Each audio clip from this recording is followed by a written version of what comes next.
Welcome to the Chatterboxes. This is Bronte. I'm Julia. And Hmm. what are we known as? BJ. BJ. And fun fact, we did meet in Baldwin Jenkins, so we're really Amen. true to the name. Uh-huh. Anyways, so on the first episode of the Chatterbox, we're talking about servant leadership, which is near and Woohoo. dear to both of our hearts. Amen. So, what's the first question, Bronte? The first question, describe the main theme and what stood out to you. And when I started reading this, I was like, whew, this is a lot to read and it's going to be in depth.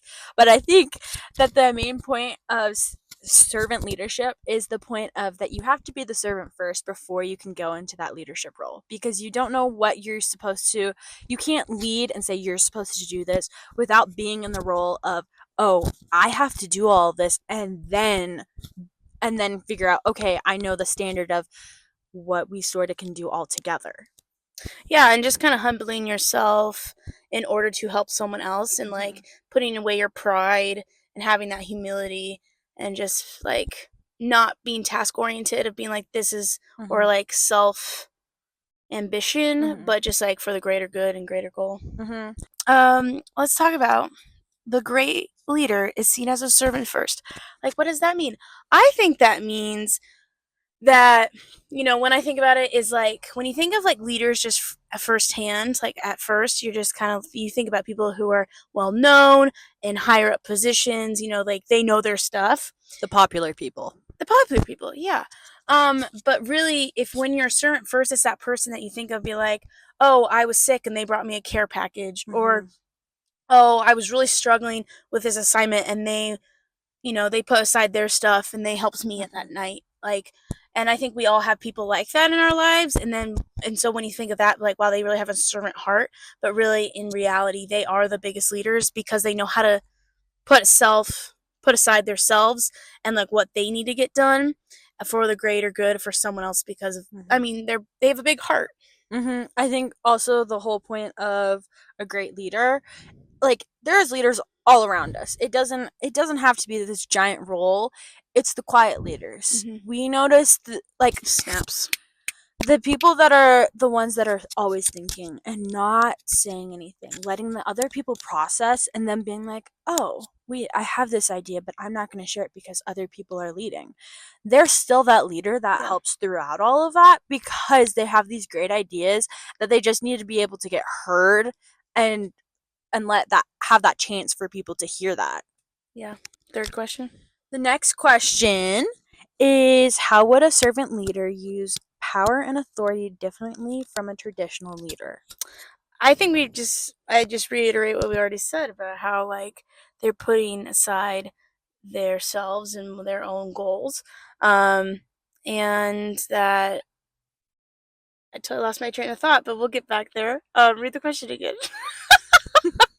How would a servant leader use power and authority differently from a traditional leader? Oh yeah. So like they're not looking for like, oh, I'm chasing this title and trying to get this pay increase, but they're really like, no, I want to help. I don't want to just get there alone. I want to bring everyone with me to that end goal. It's I think this is probably what she's exactly saying, but they don't want to be that top leader that's like being like, I'm delegating tasks to you, but they're standing next to the other people, Being even their though there big are cheerleader. exactly having that person that they can lean on while they're still doing all that work. That's a leader in itself, being like, yes, yeah, they might be the head person, but they want to Yeah. make sure everyone is there. Yep. Okay, it's all you, Julia. Um. Um. We didn't do that one. Oh, we're going out of order. Yeah. Why to put the caveat about the least privileged in society? I think that why they put the caveat in there about least privileged, because people that are least privileged in society, they can be overlooked, and maybe that they won't be put into leadership roles. And when people are in least in society, they're being served pretty much more than they are serving others because of Mm-hmm. just the situations they are in. But really, because they know how to they've been served so much in their life that they actually know how to serve others probably the most, because they do know how it is to be served.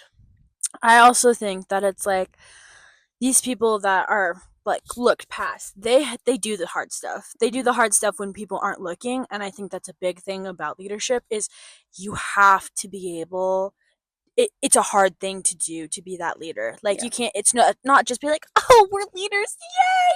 Let's do this." But you actually have to think and Yep. process about all the things that are going into it. How Mhm. is it going to affect people? What is this going to do for the Yep. community that we're leading in together? Yeah. What does it mean to create dangerously? It's getting out of that comfort zone. Like just like what I was saying is that you need to be able to step outside of it and have that uncomfortableness. Anything Yeah. else to add? No, I think that said beautifully of just like taking those risks, kind of risking it all, and people with just with all the people. Mm-hmm. Yeah. Why is criticism sterile if it's a total preoccupation? So you want to take it away, Bronsley? Oh, thanks, Jules. Okay, something that is a big thing, a part of leadership, is that you do get all the criticism. It's, oh, what's going wrong, what's going well. Like, that's a big thing of being on the leadership side. It's when you're able to not be like, oh, I can't, like, I don't know what to, like, it's, whoa.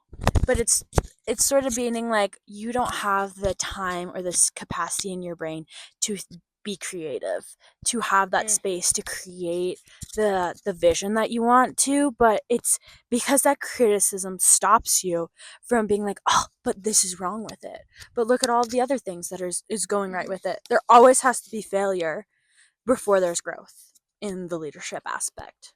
Well, yeah, and you just kind of get bogged down in this cycle of like I'm not good enough, negative thinking, and you know it kind of stalls the system. But with servant leadership, they can think more outside of themselves and see, hey, this person on my team is really struggling. How do I get them out of this self-doubt, this cycle of just not doing well, and say, no, we're a team. How are we going to move forward? You know, it's like very visional thinking and goal thinking, not like goal oriented, but just being like, this is the vision.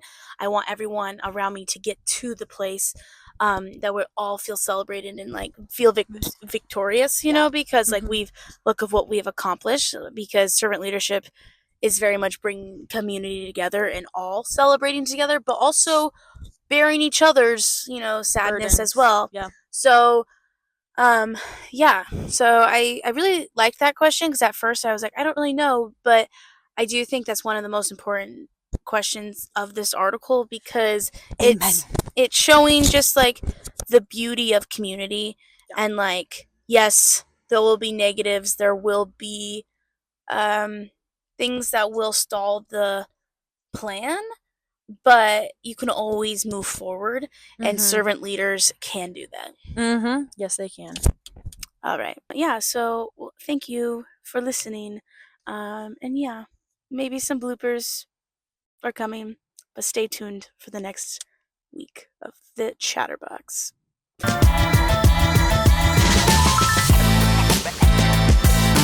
Almost dropped it again.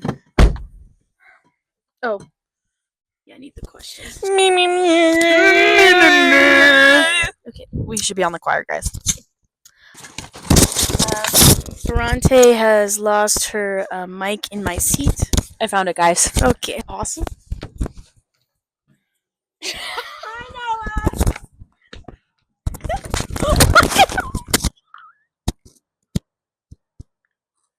Are you